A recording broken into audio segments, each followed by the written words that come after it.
bonsoir à vous. On va d'abord parler donc, du succès global de Star Wars, donc de ses origines, de son contexte de création. Donc je vais me diriger vers vous, Hervé.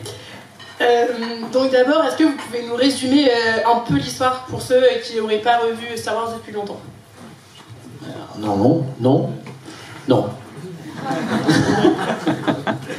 C'est très compliqué. Merci de m'avoir accueilli déjà. Je voudrais juste faire une toute petite introduction pour vous dire qu'en fait, je suis moi là, qualité directeur de Télé Vendée, que chroniqueur cinéma, critique de cinéma. Ça fait 10 ans que je fais ça sur plein de radios RCF, en Vendée, en Morbihan, à Rennes et à Brest. Voilà, et j'ai commencé à Télé Vendée comme chroniqueur cinéma. Donc c'est plutôt qualité de chroniqueur de cinéma que patron de la chaîne Télé Vendée, je suis là. Star Wars, c'est... en fait, il y a des très bons... Il y a ça sur YouTube, je pense que vous allez les retrouver. Il y a des petites minutes, j'y pense à la seconde, là, en dessin animé, qui résument les films en 1 minute. Allez voir ça sur Star Wars, vous saurez que c'est le combat du bien et du mal, de la force qui est soit positive... et soit le côté lumière, soit le côté obscur. Et c'est le combat de toute une famille qui est la famille Skywalker, plutôt du côté du bon côté, mais finalement non, mais finalement oui, mais finalement non, suivant les trilogies. Voilà, j'ai résumé le truc. Et sauf que nous sommes dans une galaxie très très lointaine, il y a bien longtemps, et que du coup, voilà, on voit beaucoup de choses tout à fait singulières. Merci beaucoup. Donc maintenant, est-ce que vous pouvez nous expliquer le contexte de création de Star Wars, s'il vous plaît? Alors, on est à la fin des années 70 pour Star Wars, et en fait, on a 2 copains qui rêvent de faire du cinéma et qui adorent ça. Il y en a un qui s'appelle Steven Spielberg, et il y a un autre qui s'appelle George Lucas. Ça marchouille. C'est pas forcément mauvais. Et George Lucas, il a cette grande idée de faire un soap opéra fantastique et de science-fiction, et il n'a pas réussi à acheter les droits. Vous avez vu, j'ai préparé. Il n'a pas réussi à acheter les droits d'une série qui s'appelait Flash Gordon, qui à l'époque était une série. Alors vous savez, c'était les séries à la télévision, donc c'était du 4/3 noir et blanc.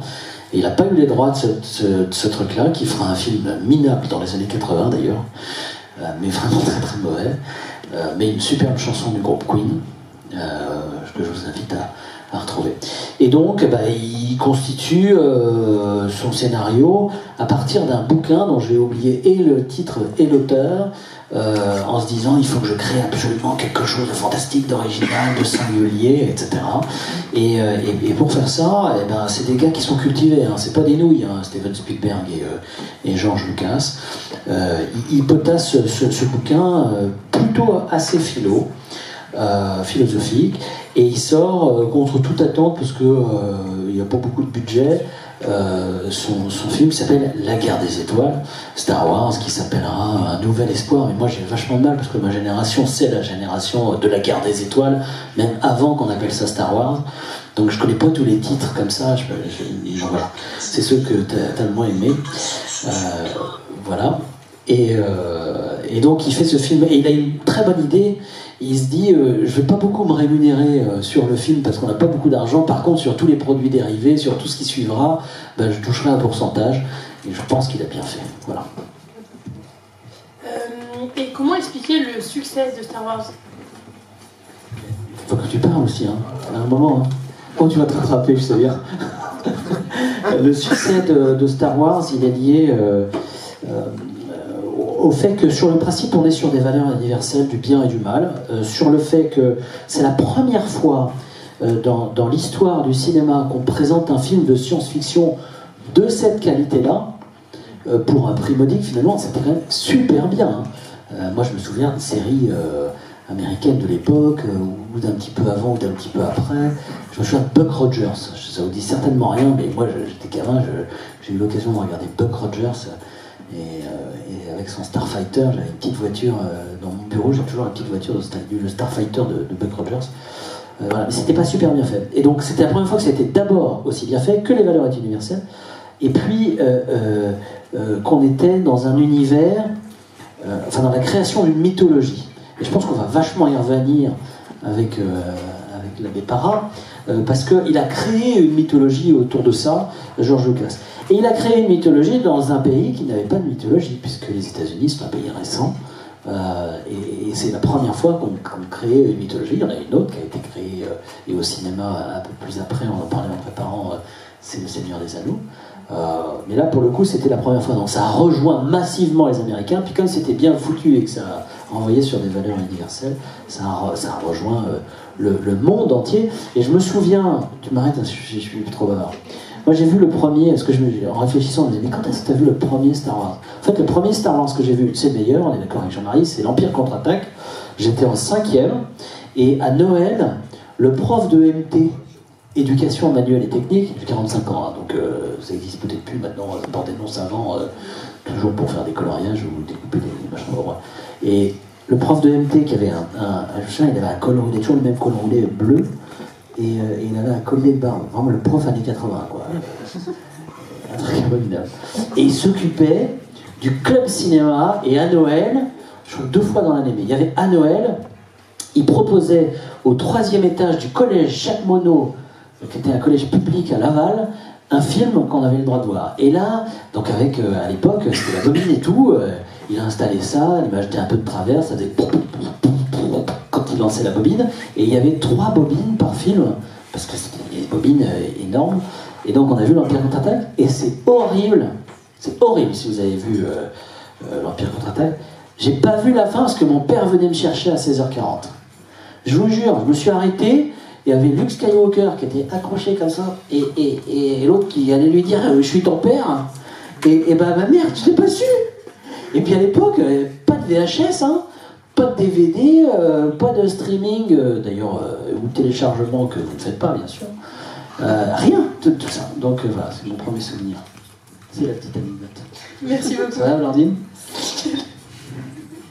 Donc vous avez dit que George Lucas avait créé une mythologie, ouais. Mais pourtant on peut clairement voir des références historiques, notamment dans l'allure de l'armée de Dark Vador et de ses troupes.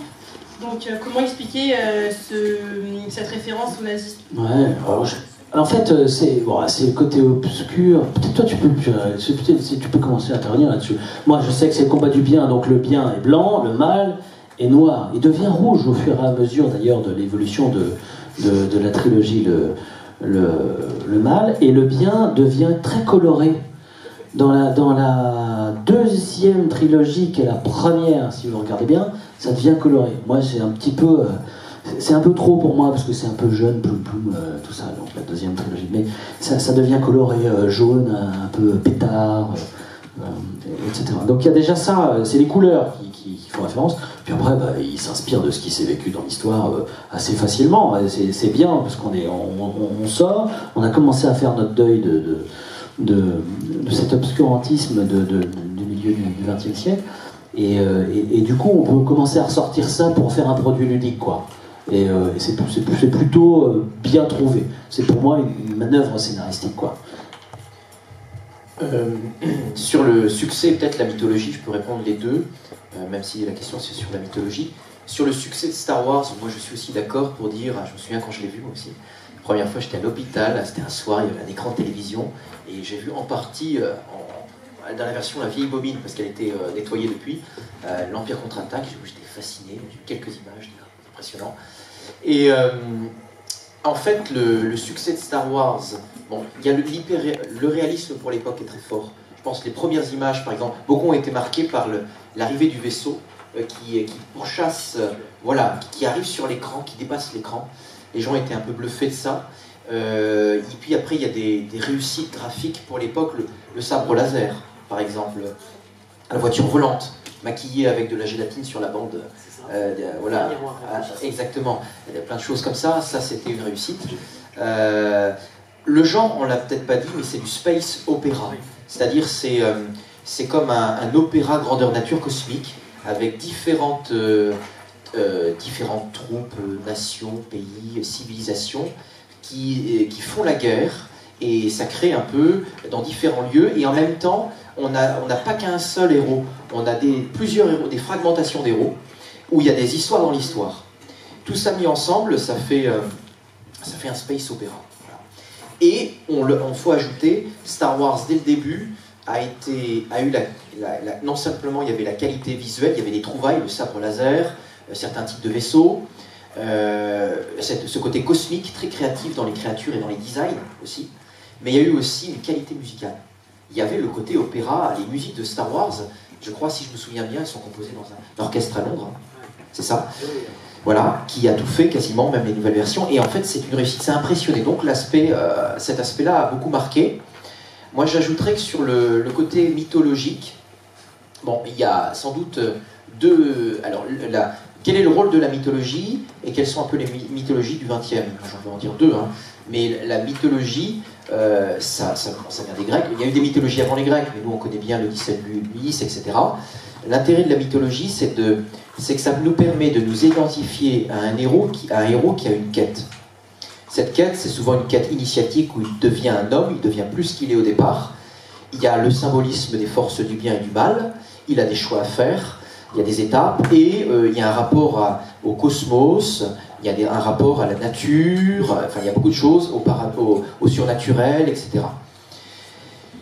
Et en fait, on a perdu la mythologie a été remplacée par le christianisme, et la perte de la foi, en partie, a fait que on perd notre mythologie, d'une certaine manière. Même s'il y a des hellénistes, des champions de l'époque grecque, grosso modo, on a perdu cette culture du mythe. Ou alors, on n'est plus en lien avec l'écriture. Et en fait, Star Wars, comme avait fait Tolkien avant, c'est recréer une mythologie. Mais c'est vrai que, on va dire que, sans doute, Star Wars est resté la mythologie aujourd'hui la plus... Par exemple, on a des archétypes. Je pense à Dark Vador et l'archétype du personnage maléfique. On n'a pas fait mieux que lui depuis.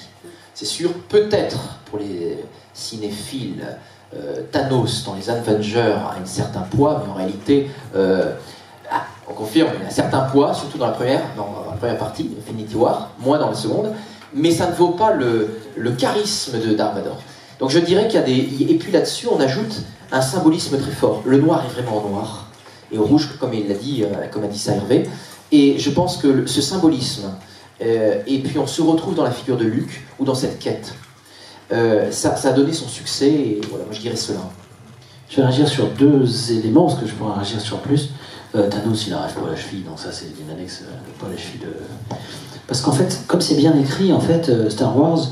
Thanos, il y a de l'effet, il y a de l'esbrouf, et aujourd'hui on est beaucoup dans l'esbrouf, c'est ce que je reproche souvent au cinéma, j'appelle ça des grosses choucroutes dans mes critiques, c'est-à-dire que plutôt qu'un plat raffiné, on a souvent droit à des bonnes grosses choucroutes, et dans l'univers des films populaires, des plats raffinés on n'en a pas beaucoup, on a plutôt des grosses choucroutes. Deux réactions, que j'ai revues il y a un mois avec mon dernier fils, Louis-Marie, qui a 9 ans, La Guerre des Étoiles, sur les conseils de mon fils aîné qui est là, Thibaut, parce que Thibaut a dit ah ouais mais moi je me souviens j'ai vu les étoiles avec toi papa c'était super, la première fois tu as dit tu le sais à Louis-Marie, je sais pas. Et donc je dis ah oui j'aimerais refaire la guerre des étoiles juste avec Louis-Marie. Et je me suis posé la question du principe d'identification. Pourquoi moi qui commence à être un vieux garçon de 45 ans, je m'identifie encore. C'est parce qu'on est toujours dans un processus de changement, on rêve toujours de ce qu'on a envie de changer et pas de ce qu'on a en fait. On ne se satisfait jamais de ce qu'on a immédiatement et en grande proximité. C'est le passage de l'adolescence à l'âge adulte, mais il n'y a pas d'âge pour se dire tiens, moi j'aimerais mieux être, j'aurais préféré, je devrais, si j'avais fait le bon choix, le mauvais choix, etc. Et ça c'est très fort chez Star Wars, c'est la première réaction que je voulais vous évoquer. Et puis la deuxième réaction, c'est sur l'écriture scénaristique de Star Wars. Star Wars, il y a des éléments de décor qui sont brillants. C'est pas des effets spéciaux, ce sont des éléments de décor dans les premiers, je reste sur les premiers, qui sont brillants. Dark Vador, désolé, son costume il n'est pas extraordinaire, il est super bien foutu.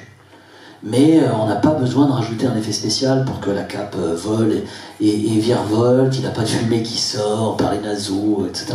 Un peu sur le retour du Jedi, quand il sort, il se retourne comme ça, sa machine elle s'ouvre, on commence à voir ça apparaître. D'abord, et ce qui fonctionne bien, c'est la multiplicité, ce que tu as dit, des personnages centraux. En écriture scénaristique, vous avez un personnage principal et des personnages centraux, et puis après des personnages secondaires. En général, vous avez un personnage principal, très peu de personnages centraux, 2-3 qui l'entourent, et tout un tas de personnages secondaires. Là, il y a une pluralité des personnages centraux, et c'est à ça qu'on voit que l'écriture scénaristique est bien faite, c'est que c'est très difficile, en dehors des séries américaines qui reprennent ça maintenant, parce qu'elles font traîner plein de personnages sur plein d'épisodes, etc., de réunir en 1h30, 2 heures, maintenant les films sont plutôt longs, vers 2h30, autant de personnages centraux. Il faut être sacrément armé en écriture scénaristique. Merci beaucoup. On voit aussi une réflexion sur la République. Donc, est-ce que vous pensez que la République se porte sur sa propre destruction? C'est une question philosophique. Dans Star Wars, il y a ça, de fait. Il y a une République qui va tomber vers l'Empire. Il y a donc, c'est une dictature. On verra, on aura des extraits peut-être pour le montrer. Peut-être... Ouais, on peut montrer cet extrait-là, oui, volontiers.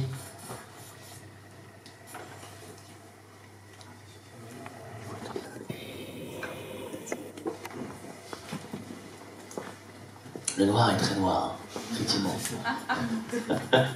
La République est morte.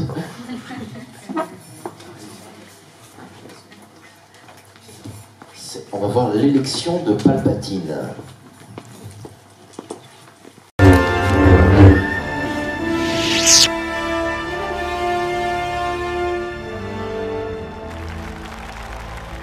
Et la rébellion des Jedi a pu être matée. Que s'est-il passé? Le chancelier parle d'un complot qu'aurait fomenté les Jedi pour renverser le Sénat. Et pour le reste des Jedi, nous avons donné l'ordre de les traquer et de les exterminer. Cette tentative de meurtre a eu des effets. Elle a laissé de profondes cicatrices sur mon corps et dans mon âme. Mais soyez assurés que ma détermination n'a jamais été aussi grande. Pour garantir la sécurité dans la continuité et la stabilité, la République sera bientôt réorganisée et deviendra la première puissance galactique impériale pour une société fondée sur l'ordre et la sécurité.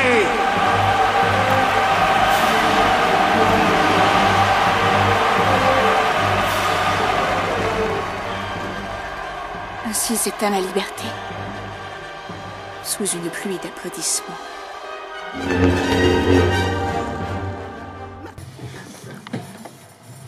Alors je dis juste, tu vas poursuivre après sur la République. Il y a deux petites anecdotes dans cette chose-là. Une qui est rigolote et l'autre qui est sympathique. Celle qui est sympathique, c'est que c'est le même comédien qui a que 20 ans plus tôt, dans les années 70, qui joue l'empereur. C'est toujours été le même comédien, même dans les années 2000, qui a joué ce rôle-là.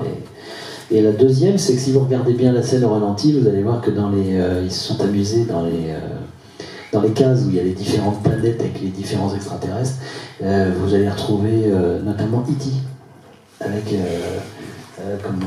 sa planète. Et donc il y a plein d'extraterrestres E.T. qui sont cachés dans le truc. Je te laisse continuer sur la République. Ah non, je n'avais pas vu ça, ça m'intéresse, je vais la revoir.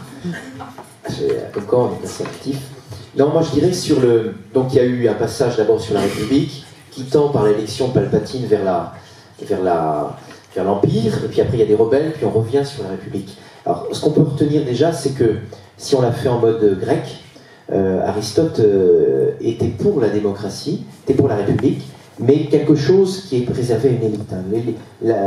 La démocratie grecque est une compréhension de la régime politique d'éclairé. En fait, il y avait des esclaves malgré tout. Tout le monde n'avait pas accès à cette capacité de vote et de réflexion. Et Aristote théorise avec l'idée essentielle que finalement c'est le philosophe qui devrait être au degré de la République. Derrière cette idée qui peut sembler élitiste et qui ne pourrait peut-être pas correspondre aujourd'hui avec notre désir de liberté, d'égalité, où finalement tout le monde a droit de vote, il y a cette idée que parfois on a besoin d'un vote qui soit éclairé et que le sage est éclairé. Alors, on a conscience, en fait, Aristote a certainement conscience que on peut, quand on n'est pas éclairé, en ayant un pouvoir de vote, annihiler le vote de l'éclairé. Et donc, en fait, si nous ne sommes pas éclairés, si nous suivons, j'allais dire, une forme de pensée unique, on dit souvent cela aujourd'hui, ou une forme de peur, un peu, comme des moutons, on risque finalement de mouvements populistes, ou même de mouvements finalement qui ne sont pas éclairés dans leur choix. Et je suis assez étonné, mais il faut se rappeler quand même que Hitler est arrivé démocratiquement au pouvoir. J'allais venir. Ouais. Et d'ailleurs, Star Wars, on va peut-être en parler, fait des liens avec ça très forts. Il y a des parallèles entre le nazisme et Star Wars. Et cette question de la démocratie, on voit dans l'élection de Palpatine, elle est faite dans un climat de peur. On donne trop de pouvoir à quelqu'un. Alors, ce qui est intéressant, c'est que celui qui a provoqué cette peur a travaillé à avoir ce pouvoir. En fait, Palpatine dans la menace fantôme, dans le premier Star Wars, qui est la deuxième série, il s'amuse à provoquer des guerres, d'être d'une part avec certains alliés, une part avec certains ennemis, mais en fait il est dans les deux camps, pour annuler les forces, et pour finalement que les gens soient terrorisés et votent pour lui pour avoir du pouvoir. Voilà, et ça c'est Star Wars montre, surtout la deuxième série, montre bien la manipulation un petit peu pour arriver à des fins comme ça. Pour illustrer ce que vient de dire Jean-Marie, vous allez regarder en podcast une émission de la semaine dernière sur France Inter. Ça s'appelle Affaires sensibles, c'est le nom de l'émission. Et vous avez une émission, alors elle a dû s'effacer parce que bien sûr je l'ai écoutée dans mes trajets, uniquement sur l'arrivée d'Hitler au pouvoir en 1932. Et on retrouve tout ce que tu viens de dire, c'est-à-dire les deux camps, la manipulation des foules, le fait que c'était planifié. Et ça commence d'ailleurs par un extrait d'un discours de Göring qui dit, alors je pense qu'il le disait en privé, etc., mais dans son discours aux nazis, il disait « Nous ne sommes pas ce que nous semblons être, nous sommes déjà dans la place, vous êtes déjà occupés, mais vous ne vous en rendez pas compte. » etc. etc. C'est comme dans un film, hein, vraiment. Et donc, allez voir Affaires sensibles, la montée l'avènement de Hitler au pouvoir. Et on retrouve tout à fait ça dans ce qu'on vient de voir. C'est exactement ça. On arronde les foules avec charisme sur une notion sécuritaire, sous des prétextes fallacieux, etc. etc. C'est une question qui va... Oui. Ouais. Justement, par rapport à l'arrivée au pouvoir de Palpatine, pouvez-vous justement nous expliquer les références qui existent dans Star Wars? Ah ben oui, alors on en voit certaines, mais par exemple, c'est clair, je ne suis pas un spécialiste de Star Wars, mais George Lucas s'est inspiré graphiquement de la tenue nazie. Dans Star Wars, les gens marchent, font le pas militaire. Le pas militaire qui est fait, la tenue, il n'y a pas le brassard, mais on n'est pas loin d'une tenue de militaire. Et puis sur certaines images dans la nouvelle série, on a véritablement un grand drapeau rouge, enfin ça reprend le drapeau nazi, hein, oui, bien sûr, avec un autre logo, mais on est très proche de cela. Dans Star Wars, il y a 4 populations. Bien sûr, il y a plein de galaxies, il y a plein de gens dans les planètes, mais en réalité, il y a 4 populations. Et il y a une population qui devient uniforme et tyrannique, c'est ceux de l'Empire, avec les soldats. Tous habillés pareil, tous habillés en gris, tous habillés en blanc, tous habillés en noir. Voilà. Il y a les alliés, les rebelles, qu'on appelle les rebelles, qui veulent la nouvelle alliance, qui veulent retrouver la République, qui sont assez beaucoup plus variés dans leur style. C'est intéressant. Ceux qui sont pour la démocratie. il n'y a pas d'uniforme. Il n'y a pas d'uniforme. Cool. Simplement, leur tenue de pilote. Mais sinon, il n'y a pas d'uniforme. Tandis que l'uniformisation, elle est du côté des soldats de l'Empire. Et on a 2 autres catégories. Il y a les braves gens paysans du coin qui subissent le joug. Voilà, ils sont montrés comme des pauvres très pauvres. Et puis il y a les contrebandiers. Ceux, j'allais dire, qui s'en fichent, qu'ils soient sous la République ou sous l'Empire, de toute façon, ils feront leur magouille. Et c'est très intéressant parce qu'on a un peu une caricature des styles. Les petites gens sont vraiment des petites gens. On voit ça sur Alderaan, là, je crois que c'est ça la ville d'origine de... Non, c'est... Enfin, si Alderaan, enfin une ville où venait Luke, où c'est vraiment on voit c'est le labeur agricole avec des techniques de science-fiction, mais en gros c'est des pauvres, vraiment des pauvres. On voit pas mal de petites gens. Les contrebandiers sont vraiment des vrais contrebandiers, comme on l'imagine dans du cinéma type un peu saloon. Le Bon, la Brute et Truand, on est autour d'une bière galactique, j'allais dire. On rentre dans un saloon, il y a des danseuses et tout, ils ont les casques et tout. Harrison Ford, qui joue le rôle de Han Solo, est un contrebandier vraiment, avec les pistolets de cow-boy. Et ils n'ont pas du tout de morale. Entre eux, c'est à qui, d'ailleurs, ils se tirent entre eux dans les saloons, un peu, et c'est à qui aura l'autre. Donc c'est vraiment il y a les vrais crapules sans foi ni loi, il y a les pauvres, et puis il y a ceux qui ont dans l'alliance, ceux qui, en gros, qui sont prêts au sacrifice, au don de soi, ou alors à essayer de se soutenir les uns les autres. Et en fait, c'est des symboliques et ça nous donne un peu, ça raconte l'histoire de la quête de la liberté et toujours des mouvements où finalement on peut être repris, et c'est raconté de manière caricaturale, et ça donne une dimension, je ne sais pas comment l'expliquer, je ne trouve pas les mots, mais on va dire c'est comme les symboliques bon, mauvais que fait Lucas entre le noir et le rouge, et puis après les différentes lumières. Là c'est la même chose, on a des stéréotypes de catégories pour nous montrer un peu une guerre universelle. Pour les gentils sont vraiment des gentils, les méchants sont vraiment des méchants. Alors tu oublies une catégorie, évidemment, c'est la catégorie... alors j'hésite à parler tout de suite des Jedi et des prêtres. Ah oui. Mais tu oublies la catégorie... Tu oublies la catégorie... Oui, les robots, mais les robots c'est pour le rigolo. Voilà. Tu oublies la catégorie du sage, des sages.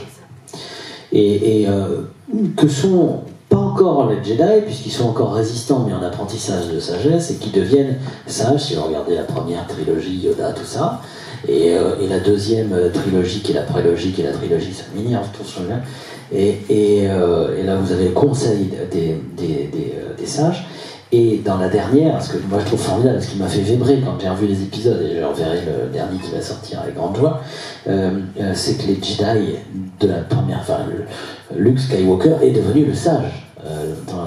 Et cette catégorie-là, elle est drôlement importante, et c'est elle qui finalement structure l'ensemble des populations du côté du bien comme du côté du mal. Donc vous avez dit que George Lucas s'était inspiré de l'arrivée au pouvoir d'Hitler, et Hitler avait aussi pour ambition de recréer un homme nouveau dans son idéologie.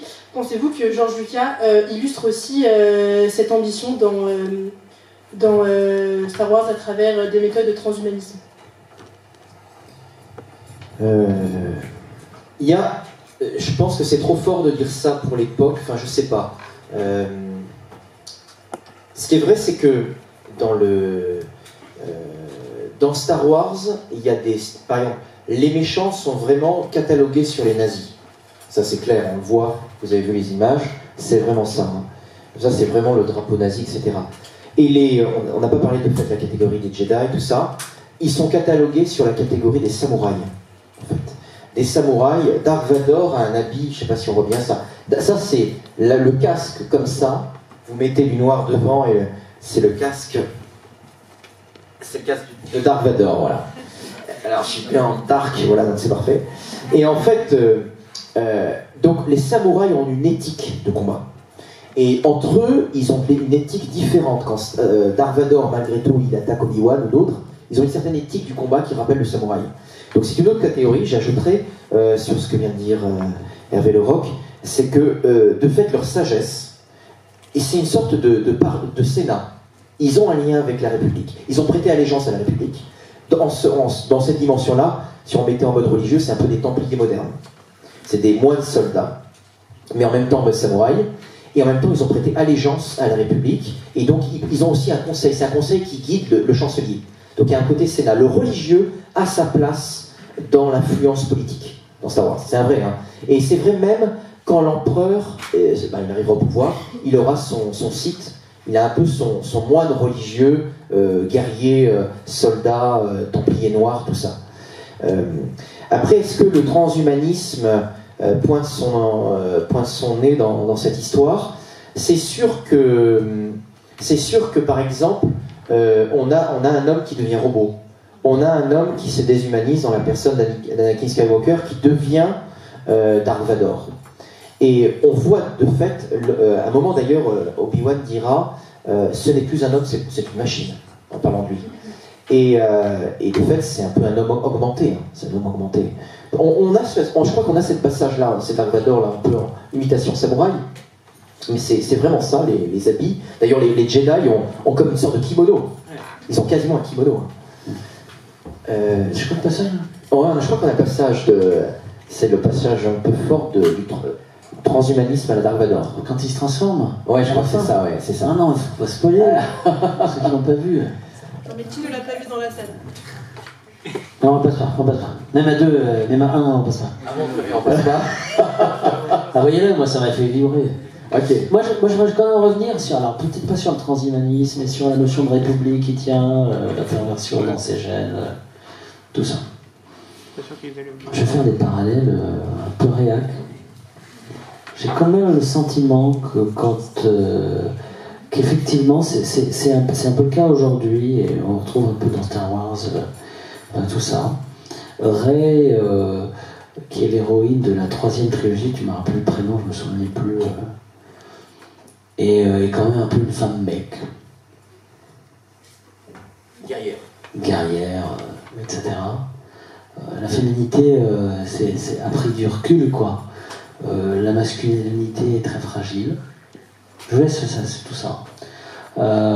Et donc on est sur un travail comme ça, un peu de nivellement, de combat du bien contre le mal. Voilà. Et aujourd'hui, dans notre société, je trouve qu'on a cette tendance-là à vouloir égaliser, éraser, à vouloir voir le bien, le mal. On a le droit de penser et de parler de tel ou tel sujet, on n'a pas le droit de penser, on n'a pas le droit de parler de tel sujet ou tel sujet.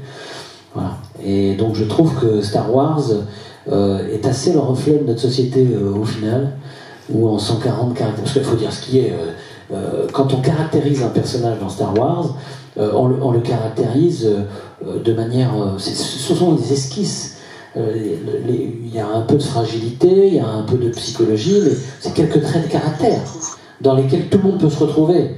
Il n'y a pas de complexité, comme on peut le voir dans d'autres longs métrages où le principe d'identification peut être plus complexe, où on peut rentrer plus dans la réflexion, etc. Je pense au Batman dont on a déjà eu l'occasion de parler de Nolan. Donc voilà, je trouve que là, il y a un principe de simplification dans Star Wars, et effectivement, je trouve que dans la République, pour répondre très clairement, il y a aussi les germes d'une forme de nivellement par le bas, etc. Merci beaucoup. Donc, merci beaucoup pour ces réponses. Donc mon père, vous avez abordé tout à l'heure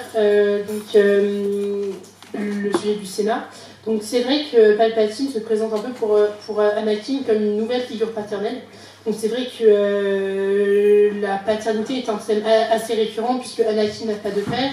Ensuite, Darth Vader dit à Luke, je suis ton père et tout. Donc c'est vraiment un thème récurrent. Donc pourquoi ce thème est-il aussi présent dans Star Wars ? Alors je pense que, là pour le coup, je pense que George Lucas sait très bien ce qu'il fait. Bon, il y a tout ce qui est le mythe du complexe d'Oedipe, hein, tout ça qui a été étudié par Freud. Voilà, on a le combat là, voilà Freud, et puis d'autres. En fait, et puis nous on est marqué aussi par ça, hein, même dans la culture française. Hein. C'est-à-dire qu'on a une culture où par exemple, c'est très étonnant, là, Charles de Gaulle a pensé la Ve République comme une monarchie démocratique. Le pouvoir du président était très fort. Maintenant, il a diminué parce qu'on est passé d'un septennat à un quinquennat. Mais les Français sont fascinés par les monarchies voisines. Ils suivent les mariages de rois, mais en même temps, c'est le même pays qui a tué le roi. Donc, et derrière le roi, c'est la figure du père, le père du peuple. Et on voit bien que des fois, nous, on attend tout d'un président, et derrière ça, il y a la réminiscence d'attendre tout du monarque. Voilà, et le monarque, il va à Versailles. Voilà, donc le président va à Versailles. Voilà, donc on n'a pas réglé cette question-là. Et en fait, dans Star Wars, bien sûr, on ne voit pas le monarque comme ça, mais il y a cette question du père. On reviendra sur le fait que Anakin n'est pas de père, parce que ça, c'est George Lucas s'est inspiré du christianisme. Mais on va dire que de fait, dans la mythologie, l'étape de dépasser le père, ou de recevoir le père, ou de tuer le père est capitale pour l'initiation d'un homme. Et Anakin, Luke, enfin, il ne s'agit pas de tuer le père, mais il s'agit de... Ouais, est-ce que je regarde mon film doucement, fils, doucement. Mais c'est-à-dire, il y a quelque chose de se prouver. Le père doit introniser l'enfant dans son âge adulte. Par exemple, tu es des nôtres, tu atteins l'étape. D'où l'enjeu d'avoir des étapes initiatiques. Luke va vivre des étapes initiatiques. Il va devoir se mesurer à son père. Il se mesure face à un rival et il découvre que c'est son père.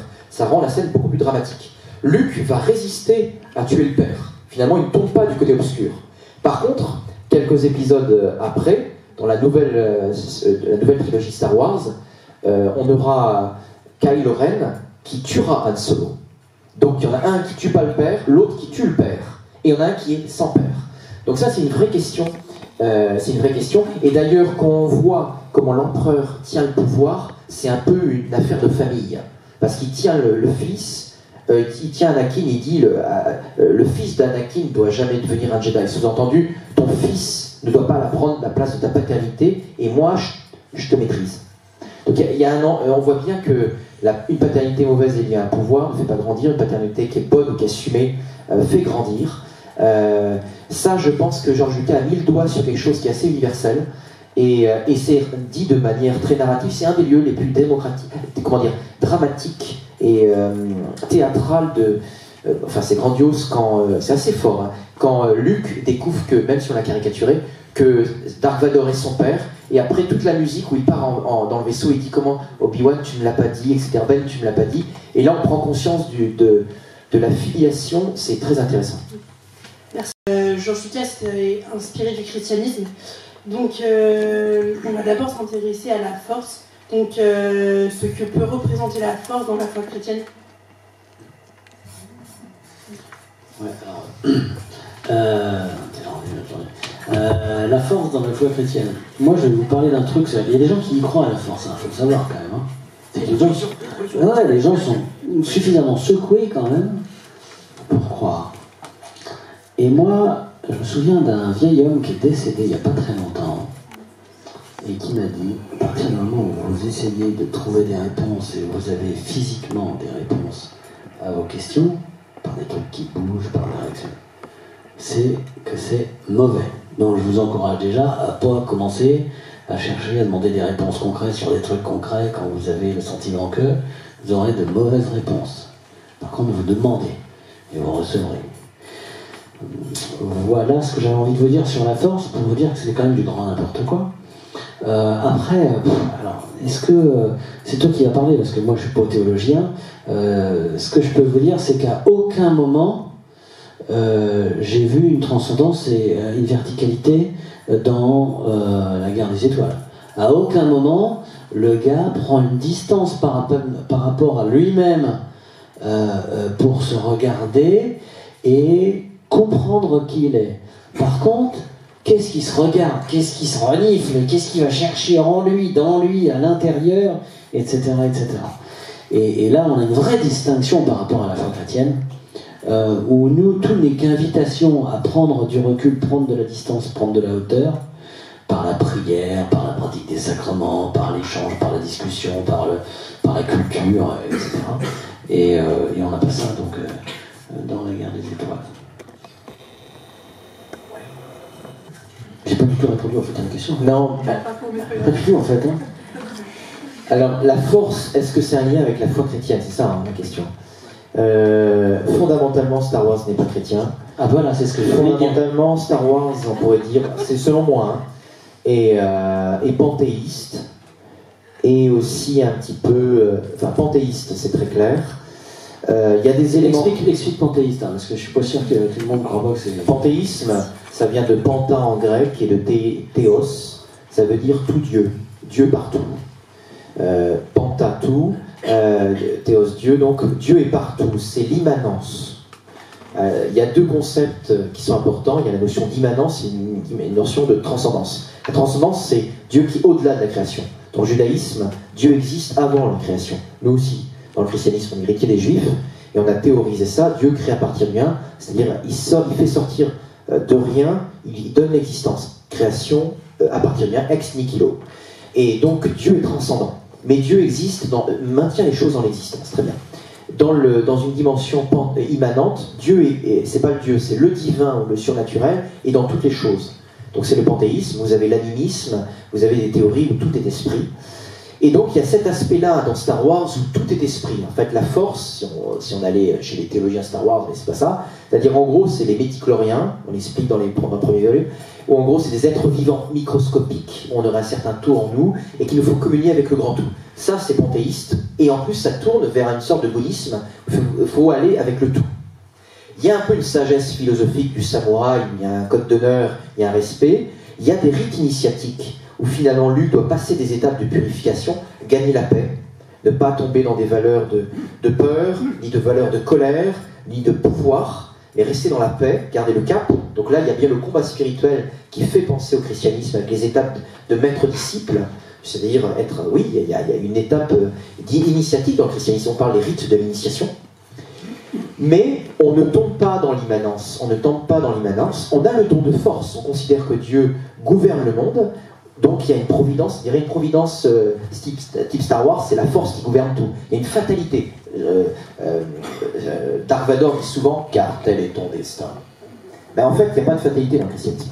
Le christianisme, donc cette force qui gouverne tout, qui serait fatale, qui serait un peu dans tout, en fait, dans le christianisme, il n'y a pas d'immanence, ni de fatalité, même s'il y a une initiation, Dieu est transcendant, et il donne sa force, mais c'est pas d'abord un pouvoir. Star Wars a, comment dire, ça, finalement, les choses sont beaucoup plus un pouvoir, c'est plus de l'avoir que de l'être. Dans le christianisme, c'est des valeurs d'amour, mais c'est des valeurs de la personne. Je suis en lien avec une personne, il y a une altérité. La force n'a pas d'altérité. Les midichloriens, ils n'en parlent pas entre eux. Et on a l'impression qu'il y a toujours le tout, et on reste le cosmos est fermé sur lui-même. Tandis que dans le christianisme, on parle avec quelqu'un qui a créé le cosmos, il y a une altérité avec cette personne. On est proche un peu de ça, enfin on est très peu de ça quand ils sortent un peu, ils sont transcendés, mais le terme n'est pas juste, ou Obi-Wan ou d'autres deviennent un peu des êtres célestes, mais c'est pas ça. Mais en fait, ils restent là. Il n'y a jamais de l'au-delà. Il n'y a pas d'au-delà, ils restent là. Ça. Ils remontent, ils disparaissent. Ouais, mais ils apparaissent. Ouais, mais on n'en parle jamais de c'est où, attendez. Ah oui, voilà, ça reste là. Oui, bien sûr. Donc vous avez parlé du tout. Donc il y a un personnage qui dit dans Rogue One que la force est avec moi et je fais corps avec la force. Donc cette idée de tout avec la force, ça fait quand même penser au corps mystique de l'Église où chaque personne contribue à l'élévation de l'Église. Et en soi, dans Star Wars, chaque personne va aussi contribuer à l'élévation de la force dans son équilibre. Oh, patron, une autre. Je suis pas tout à fait d'accord, mais. Ah oui, ouais, je te laisse faire. Hein. Ah non, c'est juste, je dis patron, une autre, j'ai rien compris à la question en fait. Si, ouais, j'ai un peu compris la question, pardon, elle est compliquée. En fait, il y a le tout.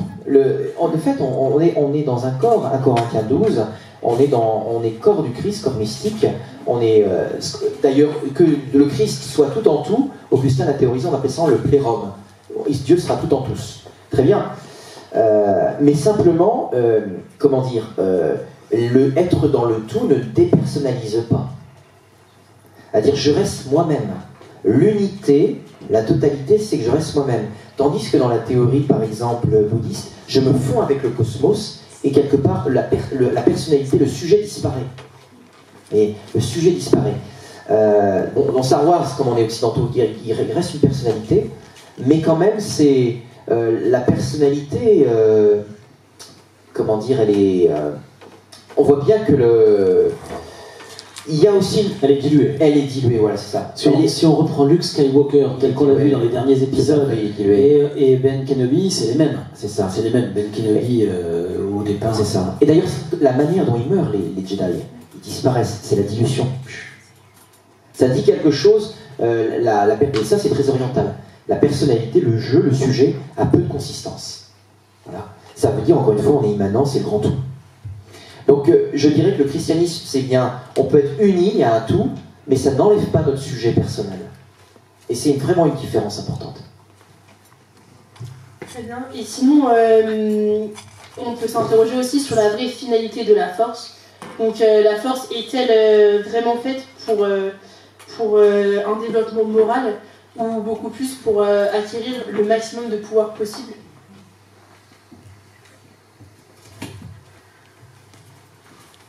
Faut que je réfléchisse, moi, à cette heure-ci. Hein. Vas-y. C'est, comment dire, c'est bien fait hein, en Star Wars. Il y a des enjeux psychologiques, il y a des tentations. Je ne sais pas si on a une vidéo sur le combat spirituel dans Star Wars. De combat de... On a des pires contre tête. Non, oui, ou peut-être d'Anakin qui se pose des questions. On n'a pas, peut-être, non. En fait, on voit le combat spirituel. C'est très intéressant. Très intéressant. Là, pour le coup, c'est réussi, et on pourrait comment prendre des exemples concrets de combat spirituel.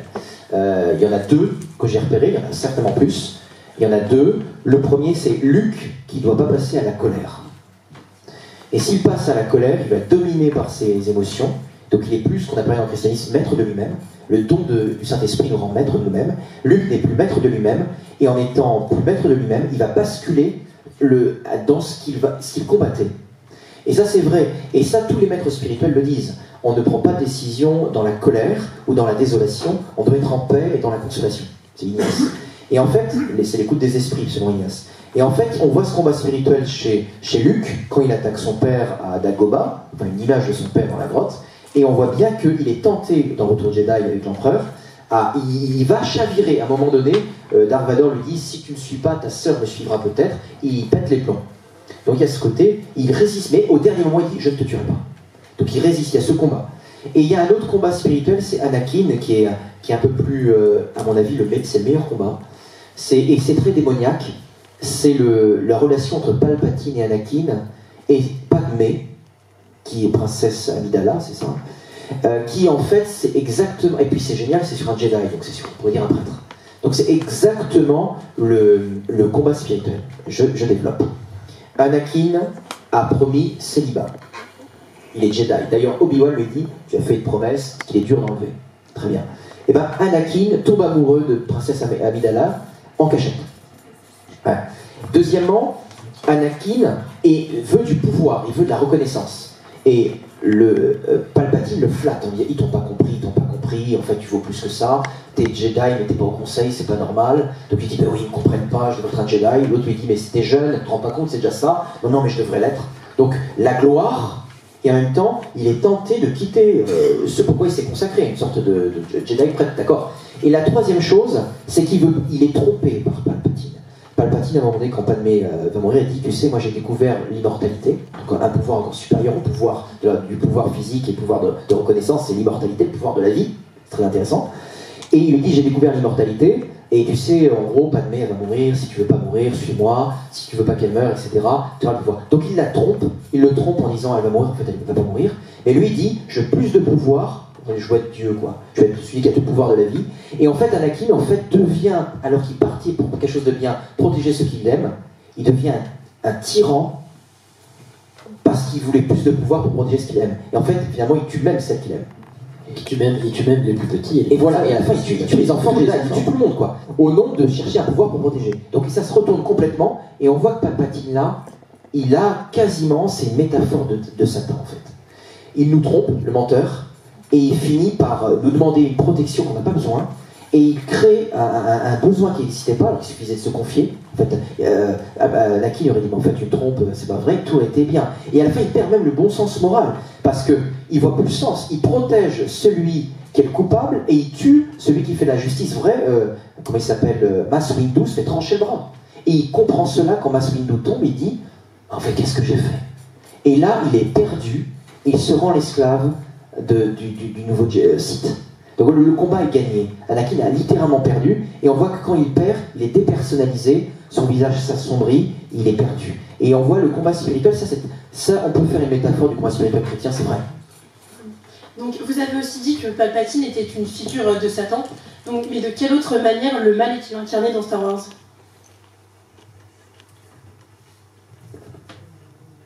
Moi je peux essayer, hein, mais là moi je suis le cinéphile, donc de quelle manière le mal est incarné dans Star Wars?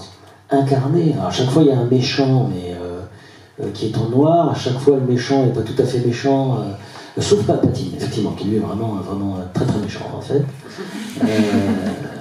J'ai pas tous les noms, c'est ça qui est emmerdant, c'est que j'imagine que t'es un vrai fan en fait, hein, parce que tu les connais bien tous, hein. J'ai pâté, hein. Je fais ma fonction de fan ce soir. Ah ouais, c'est vraiment... Non, ouais. On a quand même la notion, pour essayer d'être un peu généraliste, que le mal et le bien sont présents en chacun, pour faire une non-réponse à la question. En fait, on peut basculer d'un côté, on peut basculer de l'autre. Sur la méthode, voilà, il suffit de suivre le bon ou le mauvais chemin, d'adopter tel ou tel comportement ou tel principe. Mais le mal et le bien est quand même présent en chacun. Voilà. Je peux rebondir dessus. Surtout, oui. Alors deux choses, la présence du mal en dehors de la figure un peu de Palpatine ou d'être tenté pour un Jedi par le côté du mal, on peut redire des choses là-dessus, c'est intéressant, et d'autres intégrations du mal dans Star Wars, là je pense un peu tout haut, et après l'autre question c'est cette histoire de balance bien-mal, qui est aussi intéressante, qui est très moderne, qui est très actuelle. Alors, je dirais que, bon, on a vu, il tente, il trompe, c'est une technique du démon, hein, il tente, il trompe, etc. Et à un moment donné, Luke Skywalker, dans Dagobah, pose la question à Yoda, quand l'entraînement, il dit « Le côté obscur est-il le plus fort ?» Et je ne sais plus, mais en substance, Yoda dit non, mais c'est plus tentant. C'est-à-dire qu'il y a le côté... En fait, le mal est plus facile à faire, directement. Le mal banalise, d'ailleurs les Sith sont quasiment tous uniformes. Le péché banalise, tandis que la vertu, la foi, personnalise. Il y a une diversité de colorés chez les Jedi qui n'apparaît. Et ça, c'est vrai dans le christianisme. Parce que le bon est personnalisant, le péché est dépersonnalisant. Or, le péché est tentant immédiatement.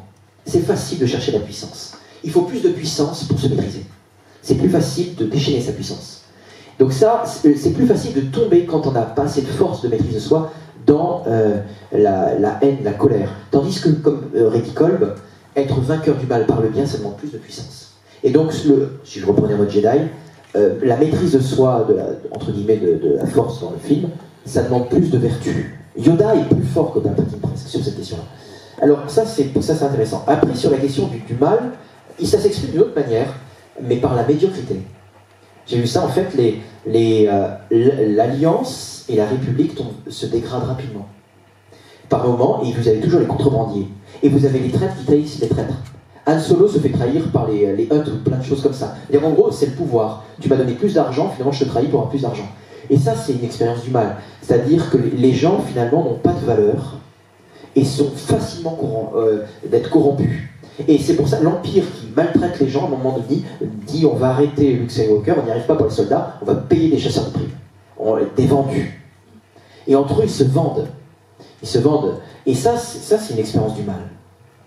C'est-à-dire que la tentation peut nous amener à perdre nos repères et même à trahir ceux qu'on aime pour plein de choses comme ça. La division, voilà, des corps entre eux. Et puis je terminerai sur cette idée balance que vous avez dit, parce que je pense que ça c'est très moderne et je suis contre cette idée personnellement. C'est l'idée qu'il faut un équilibre dans la force. On reprend cette idée de yin-yang, très moderne, du noir dans le blanc, du blanc dans le noir. C'est manichéen en fait, c'est dans les premiers siècles. C'est-à-dire, il y a une force, il y a une forme d'entité du bien qui affronte une entité du mal. Dans le christianisme, il n'y a pas d'entité du mal. Satan n'est qu'une créature, il n'a pas la consistance d'un dieu du mal. Et donc, il n'y a pas d'équilibre des forces à voir du bien, du mal pour maintenir. En réalité, il n'y a que du bien. Et donc, en fait, ça, on voit bien que c'est assez ésotérique et immanent et comment dire, panthéiste. C'est une espèce d'équilibre des forces entre elles. En fait, non. Quand vous êtes dans une transcendance, Dieu est forcément bon. Et le péché montre simplement, c'est une dégradation de la bonté, de l'œuvre de Dieu. Mais c'est toujours quelque chose qui est secondaire. Satan n'a pas la même puissance que Dieu. Et surtout la recherche du bien, pour compléter, mais je ne suis pas théologien, est infinie. C'est-à-dire qu'on a ça. Bon, une fois qu'on a trouvé une forme de bien, on peut en trouver une autre, puis une troisième. C'est un absolu. Le mal est fini, par définition. Ouais, alors que là, c'est cyclique, ça reste un peu clos. Ça, c'est vrai aussi. Merci beaucoup pour cette analyse chrétienne. Et j'avais juste une dernière question. On en a parlé tout à l'heure à table. Et vous étiez passionné par la question. Donc, pour vous donner encore un peu la parole, je vais vous poser cette question. Dans quelle mesure y a-t-il des figures féministes dans Star Wars ? Tout à l'heure, vous étiez passionné. Donc maintenant... Ce que j'ai dit un peu, c'est que je trouve que... alors, si vous reprenez un peu dans l'ordre, mais alors, dans le désordre par rapport à ce que vous avez vu, mais dans l'ordre, effectivement, on a au départ la princesse Leila, qui est pleine de sagesse et de simplicité, qui petit à petit, il faut le dire, se fout à poil dans le retour du Jedi, parce que les années 80 passent par là, la modernitude, etc.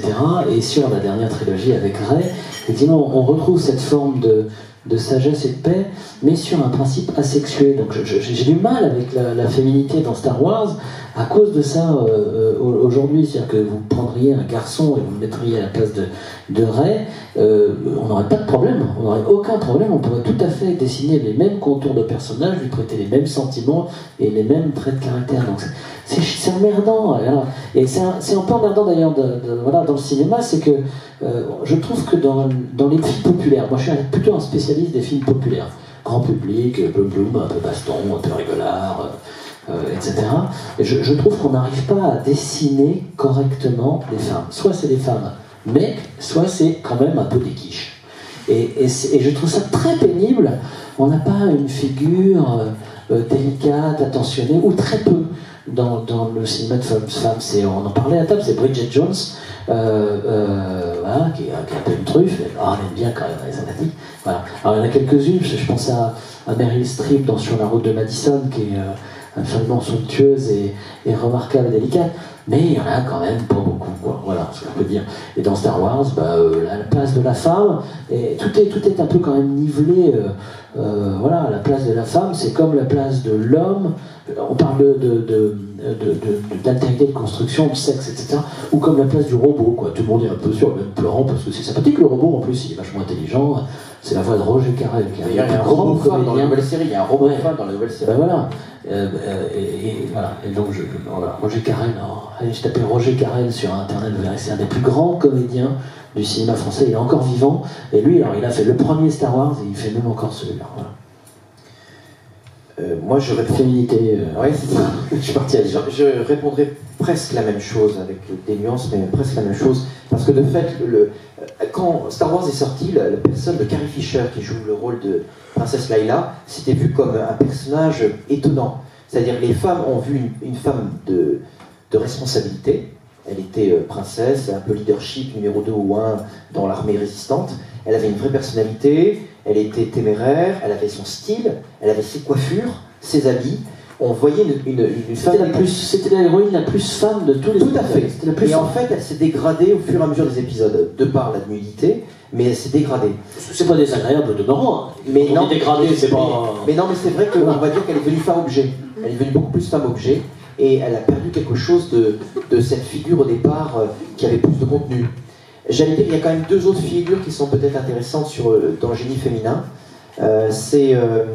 Qui est très mère pour le coup, qui est vraiment très mère. C'est très raison. L'actrice fait ça très bien et elle est vraiment très mère. Après, il y a la princesse Amidala qui a une certaine. On sent vraiment une vraie femme qui a le sens de la noblesse du bien commun. Oui, mais on n'est plus dans les personnages centraux, on rentre dans les personnages secondaires, voire tertiaires. Voilà. La mère d'Anakin, c'est une copie de la Vierge Marie. D'ailleurs, Anakin, il est né par la force, son père. Le George Lucas s'est complètement inspiré de la naissance surnaturelle du Christ. C'est clair. Merci beaucoup pour toutes ces réponses. Maintenant, on va laisser le public poser ses questions si on a. Je ne sais pas. Levez la main.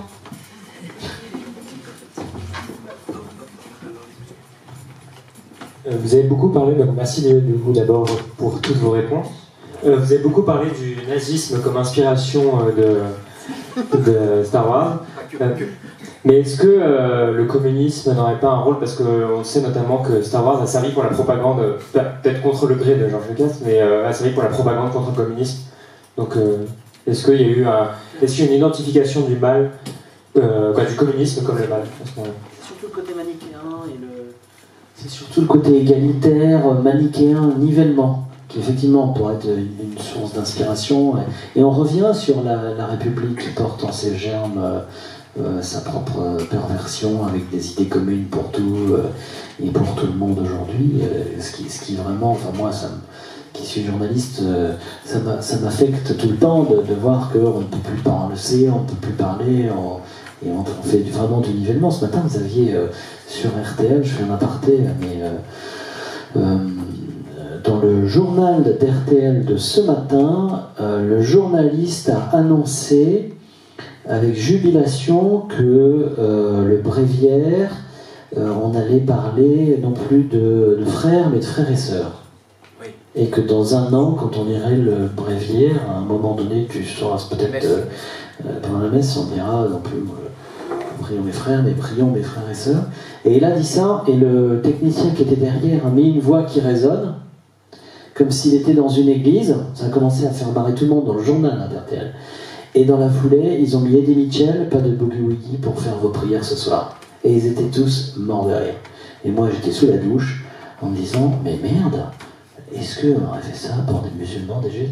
On est aujourd'hui dans une forme de nivellement. C'est pas du communisme en tant que tel qui est vraiment une idéologie, mais la République s'en rapproche finalement par certains côtés où on a le droit de dire, où on n'a plus le droit de dire, on a le droit d'être ou de ne pas être. Je sais pas, en tout cas, je suis pas un spécialiste, mais je vois pas en quoi, pour répondre à la question, George Lucas s'est inspiré de haut, du moins, dans la question c'est Star Wars pour combattre le communisme, l'idéologie du communisme. Parce qu'il n'y a pas d'élément directement de communiste, je pense pas, dans Star Wars. On a des... L'uniformisation de l'homme, notamment. Alors, ce qui est vrai, c'est que la fin à chaque fois des épisodes, des trilogies, c'est toujours on a regagné notre liberté. En feu d'artifice et tout, on a regagné notre liberté. Donc c'est un peu une hymne à la liberté. Et... Non, à la fin, Retour de Jedi. À la fin à chaque fois des trilogies. Oui, c'est on a gagné notre liberté. C'est ça. Et de fait, sans doute, dans ce cas-là, moi je ne savais pas ça en fait, ce que vous avez dit, sans doute à ce moment-là, il y a cette idée que le communisme tel qu'il a connu l'URSS empêche la liberté. Et donc le combat, c'est qu'est-ce qui permet de garder la liberté? C'est une saine variété dans la démocratie. Ce que propose Star Wars, c'est ça l'idée. Donc là, ce serait peut-être le message anticommuniste, où finalement, à cette époque, il y a des partis uniques votés à 90%, et il n'y avait pas de diversité. Mais dans l'ennemi de Star Wars, il est plus de type nazi, dans les codes clairement. Mais dans nazi, c'est national-socialisme. Voilà. Vous allez chercher dans les dictionnaires. Quelqu'un a une question? Oui, vas-y. Moi, je voulais juste parler de l'opposition bien-mal dans Star Wars.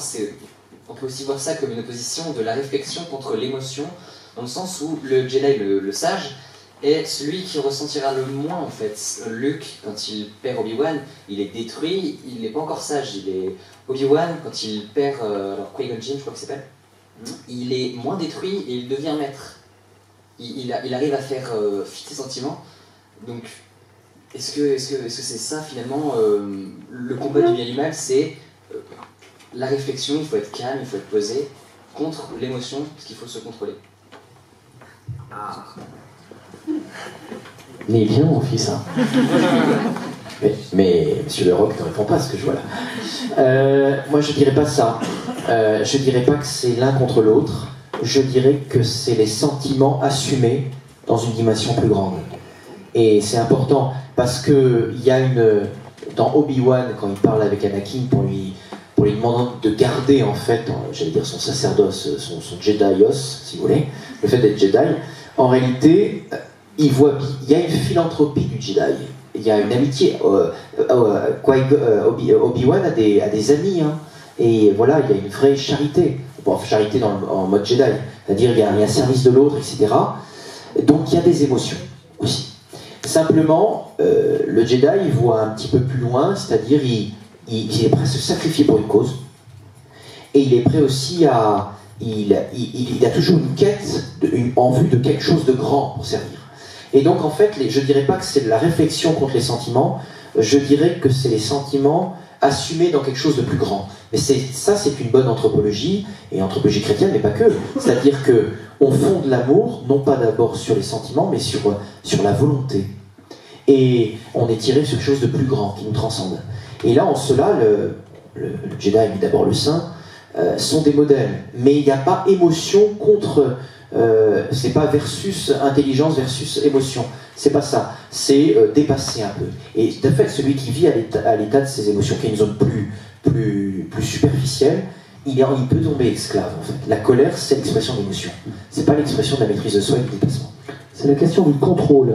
Ouais, c'est ça. Du contrôle de soi, plus largement, pour le reformuler autrement. C'est-à-dire que on est dans une réflexion alors qui moi m'a beaucoup porté dans la vie et qui me porte un petit peu moins aujourd'hui parce que c'est pas si manichéen que ça. Il ne faut pas asservir son affection à sa réflexion en disant j'ai la maîtrise de ma réflexion, donc du coup j'ai le droit de ressentir. La foi, les jésuites sont comme ça, hein. Tu réfléchis, tu poses des actes, je crois que je te l'ai déjà dit, tu poses des actes de volonté et après tu te laisses aller à l'affectif. Moi j'ai longtemps travaillé ça, avec mon père spirituel. Et en fait, je pense qu'il faut au bout d'un moment assumer le fait de comprendre ces émotions permet de mieux les assumer, de voir qu'elles viennent parfois, c'est mon cas, en premier. Donc on n'est pas dans cette opposition-là, ça ne marche pas comme ça dans la guerre des étoiles comme dans la vraie vie, et je rejoins ce que tu as pu dire sur la foi. C'est la question du contrôle global de soi, de ses émotions, au service de quoi les mettons, ou de sa réflexion, de la même façon, au service de quoi on a choisi de l'installer. Mais l'un et l'autre, c'est le combat du bien et du mal en fait, parce que c'est toujours plus facile de travailler, tu l'as dit aussi, avec ses émotions, c'est toujours plus facile, plus gratifiant au départ, mais on va toujours moins loin. Voilà. Par contre, si on reste sur la réflexion, c'est exactement la même chose. On est on reste dans du théorique, dans des contours, et finalement, on n'arrive pas à se laisser aller. En écoutant Hervé Leroc, là, en vous écoutant, moi je pensais à quelque chose qui est... En fait, nous dans la Bible, on a la parabole du fils prodigue. Luc 15, il a tout dilapidé, il était prodigue, finalement il revient voir le Père des miséricordes, qui est Dieu, et il le rachète. Et Dieu a toujours une vision très positive sur nous. C'est-à-dire qu'il est lucide, hein. Il sait qu'on peut pécher, il sait qu'on peut même se damner, mais il est miséricordieux, il va tout faire pour nous aider. Et en fait, dans le retour de Jedi, c'est pas le retour du fils prodigue, c'est le retour du père prodigue. Il a tout dépensé, le père, il s'est mis en l'air quasiment, il s'est même abîmé physiquement, et en fait, le fils croit encore au père. C'est très important, dans notre culture, à des fois, c'est des fils qui vont relever des pères, qui vont dire, tu restes un père, tu es mon père en fait, je ne vais pas te tuer, tu es mon père, tu as la dignité encore de père. Et en fait, on a ça 2 fois dans Star Wars, dans les 2 versions, dans les 2 anciennes trilogies, on a Luke qui dit, il y a encore du bien en lui, je peux le ramener. Et il y a Princesse Amidala, quand elle meurt, quand elle accouche des 2 jumeaux, elle dira à Anakin, Obi-Wan, dans Anakin, il y a encore du bien. Donc en fait, finalement, ça c'est chrétien. Donc on voit bien que George Lucas, ça n'a pas inspiré que simplement de l'orientalisme, c'est-à-dire que le christianisme dit, au fond des êtres, parce qu'ils sont créés à l'image de Dieu, restent bons. Et donc c'est pas qu'une balance, au fond il y a du bien. Et donc là on voit Luke qui dit, mais au-delà de ce combat, je vais déceler ce qu'il y a de bien, je vais déceler la compassion de mon père, pour lui rappeler qu'il y a un père. Et c'est ce qui se passe quand Dark Vador finalement prend la défense de son fils, se retrouve père. À un moment donné, il dit c'est plus possible. Avant qu'il soit arrêté, il dit reviens père. Et il dit pour moi c'est trop tard. L'empereur t'aidera, je sais pas quoi. Et ils font le combat. Et pendant le combat, le fils gagne le père. Il arrive à vaincre, mais il maîtrise sa colère, donc il le tue pas. Et là, l'empereur lui met une raclée électrique, enfin l'équivalent. Et là, le père se relève avec compassion, retrouve son sens de père et se sacrifie pour son fils. Et c'est le fameux retour, la conversion, le père qui redevient le père qu'il n'était plus. Et en fait, Luke a touché le cœur d'Anakin sur le cœur de l'être, en fait. Et qu'avait senti Princesse Amidala quand elle allait mourir, finalement, il y avait du bien en lui. Et donc, le grand héros, en fait, de Star Wars, c'est Anakin. On dit Luke, mais c'est lui le grand héros, en fait. C'est lui qui fait 2 trilogies et c'est lui qui revient au bien en finale. Et c'est très intéressant parce que le grand héros, pendant une trilogie entière, il est mal. Il est dans le mal, le grand héros, en fait. C'est vrai, hein? Merci beaucoup de cette présentation. Merci beaucoup d'être venu. On l'a fait en mode Chewbacca. On remercie Blandine. Merci beaucoup. Merci beaucoup. C'est sa première. Bravo, bravo. Vous restez là, vous restez parmi nous. Mettez vos milieux. Mais si. Et là, on va. Alors. C'est ça. Attends, faisons ça. C'est ça. On remercie. Wednesday Heaven, c'est du lourd, du gros lourd. Merci beaucoup. La fois prochaine, la semaine prochaine, Wednesday Heaven vous propose les fins des lumières, l'apocalypse, la fin des temps, qu'est-ce qui se passe. Voilà. Donc, n'hésitez pas à inviter, on va parler.